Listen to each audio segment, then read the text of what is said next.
Sorunun sürecin bugüne kadar çözümsüz kalmasının temel sebeplerinden birisi ayrımcı yaklaşımın, bunun kanunlarla perçinleşmesi, anayasada bunun belirli noktalarda anayasal güvence altına alınmış olması ve tüm ceza hukukundan infaz yasasına kadar, Türk Ceza Kanunu çeşitli kademelerine kadar hepsinin ayrımcı bir şekilde ve tek bir aslında merkeziyetçi bir bakış açısıyla hazırlanmış olmasından kaynaklanıyor.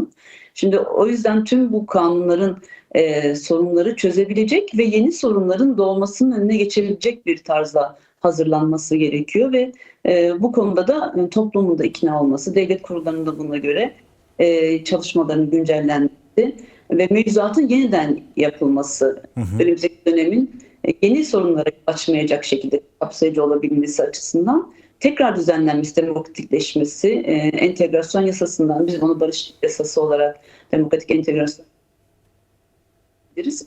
Aslında bir barışma yasası toplumun, devletin halkıyla barışma yasası. Dolayısıyla tüm bu ayrımcı uygulamaların ortadan kalkması öncelikle yasal güvence altına alınmasıyla mümkün olacak. Buna dikkat edilerek bu hassasiyetle öneriler sunuldu. Ve şimdi bu önerilerin ortaklaşılmak için de diğer partilerin çalışmalarını, raporlarını bekliyor komisyon üyelerimiz. Şu ana kadar biz geçen hafta AKP'nin de verdiğini sanıyorduk ama vermemiş komisyona. Bu bölümde yani bu bahsini ettiğimiz 3. bölümde bu demokratik barış yasaları diye adlandırdığımız yasalardan önce, daha önce zaten mevcut hukuki normun uygulanmasına dair vurgular da var. AİHM ve AYM kararlarının uygulanması başlığı bunlardan birisi.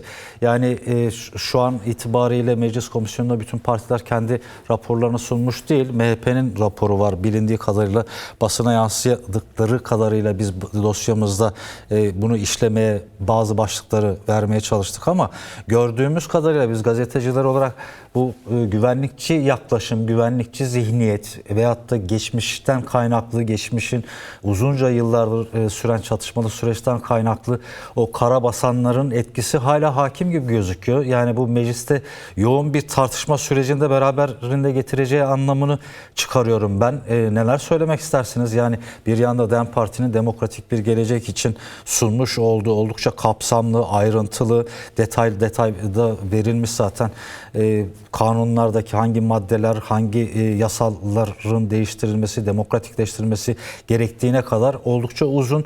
Bu kısa programımızda bunların hepsini tartışamayız ama bu nasıl olacak peki? Yani bu tartışma sürecinde ortak bir rapor çıkabileceğini düşünüyor musunuz? Farklı partilerin sunmuş olduğu farklı raporlar çerçevesinde. Tabii diğer siyasi partilerin raporlarını resmi olarak görmek gerekiyor ama basına sızdığı kadarıyla üzerine ancak yorum yapabiliyoruz. Dediğiniz gibi aslında karabasan hali devam ediyor. Evet. Eğer o sızılanlar içindeyse gerçekten. Bütün bu çalışma süreci boyunca yapılan görüşmeler, çeşitli açıklamalar, bu siyasi partilerin öne sürdüğü, söylediği önerilere bakınca biraz tersi bir rapor sunulacağı izlenimi uyandırıyor bizde. Şimdi tabii bunların böyle geçici anlamına gelmiyor. Raporlar sunulduktan sonra amaç ortaklaşılması, en azından belirli çerçevelerde ortaklaşılması yönünde. Şimdi bu raporlar tabii ki biz de kendi kitlemizi, yaptığımız sayısız toplantılar, halen barış ve demokratik toplum sürecinde ilgili toplantılarımız devam ediyor. Aşamalar geçirdikçe yeniden halklarla bir araya geliyoruz. Şu an yine alanda bu toplantılar yapılıyor. Gelen taleplerle biz de kendi kitlemizi gözeterek, talepini gözeterek bir rapor hazırladık. Diğer siyasi partilerin de bunu yapması çok anlaşılabilir bir şey. Ama aynı zamanda genel ölçekte tüm toplumu da kesebilecek bir raporunu sunmaları gerekiyor ki sonuçta ortaklaşma zemini bulunabilsin.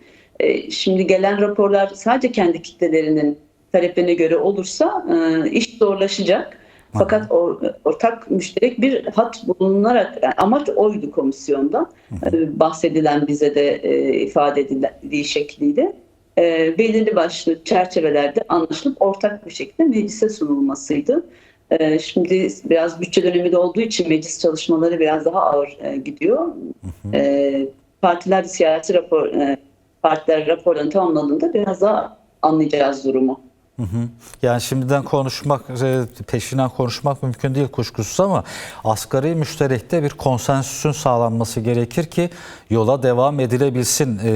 Bu sizin hazırladığınız raporun biraz önce bahsini ettiğim bölümünde barışın toplumsallaştırılması, barış kültürünün inşası ve barış eğitimi başlığı var. Barış kültürünün inşa edilmesi ve barış eğitimi konusunda neler söylemek istersiniz? Halihazırda zaten biraz sonra biz bir bağlantımızla da sizden sonra Van'a gideceğiz.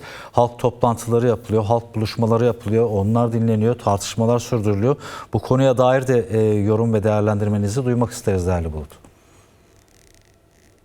Barışın toplumsallaşması olmazsa maalesef süreç bir süre sonra sekteye uğrar ve yıllarca yapılan çalışma, emek belki tam meramına ulaşmaz. Bu da yeniden bir çatışmalı ortamın ya da tam anlamda demokratikleşmenin olmayacağı bir sürece götürür. Biliyorsunuz geçtiğimiz haftalarda uluslararası bir konferans yapmıştık. Orada İrlanda kendi örneğini anlattı bizim süreci anlatırken, bağdaştırırken. Biz Hayırlı Cuma Anlaşması'nı yaptığımız üzerine 27 yıl geçti ve halen müzakere yürütüyoruz. Müzakerede mücadelenin bir parçası olarak görüyoruz. Dolayısıyla tek bir anlaşmayla bu bitmeyecek, bunun farkındayız. Ama en azından bir yol almanın ilk koşuludur anlaşmak. Örneği birçok örnek var. Bizim örneğimiz biraz daha uluslararası alanda farklı bir boyutta, belki eşine az rastlanır bir örnek.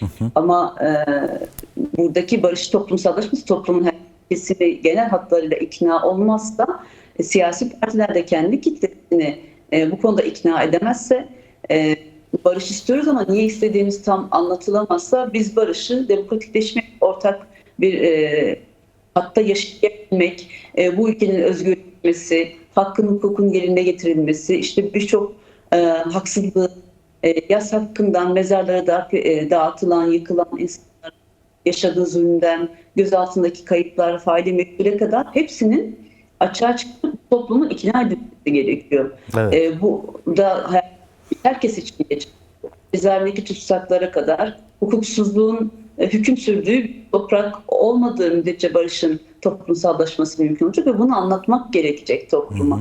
Biz kendi kesimimizi anlatıyoruz, çok iknayız ama ikna olmayan kesimlere anlatmanın, ortak zeminde yapılmanın, yani sadece DEM Parti'nin de yapacağı bir iş olmamalı elbette.